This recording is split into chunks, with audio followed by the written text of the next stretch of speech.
উনি Ghatal master plan করতে পারছিলেন না বলেই আমি 2024-এ রিজাইন করেছিলাম। আপনারা সবাই জানি আবার ঘুরি ভালিয়ে আমাকে বলিয়ে আবার দলে নিয়ে আসবে।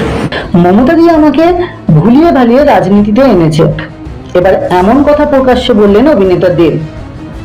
একদিকে নির্বাচনে হেরে গিয়ে মন খারাপ রাজ শুভশ্রী, অন্যদিকে ভোটে হেরে গিয়ে অনেক কষ্ট পাচ্ছেন অভিনেতা দেব।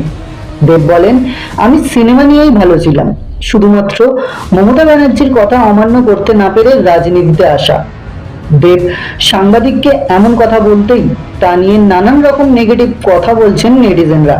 তাদের মধ্যে একজন বলেছেন, দাদা কেন অন্যের উপরে দোষ চাপাচ্ছেন?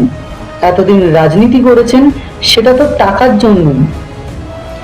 আর একজন বলেছেন, দাদা তোমার উপরে হয়তো জনগণের কোনো প্রকারের রাগ ছিল, সেই রাগটা হয়তো এবার এইভাবেই ঝেড়েছে সকলেই। আবার কারোর বক্তব্য, দাদা টাকার জন্য রাজনীতি করেছেন, কেন এখন অন্যের ঘাড়ে দোষ চাপাচ্ছেন? আপনারা পারেনও বটে, জিতলে ভালো আর হারলেই দোষ অন্যের। তো বন্ধুরা, দেবকে সাংসদ হিসেবে আপনার কাছে কেমন মানুষ বলে মনে হয়? ভালো নাকি খারাপ? আপনার মতামতটি অবশ্যই কমেন্ট করে জানাবেন।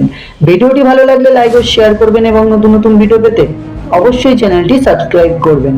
ভিডিওটি শেষ পর্যন্ত দেখার জন্য অনেক ধন্যবাদ।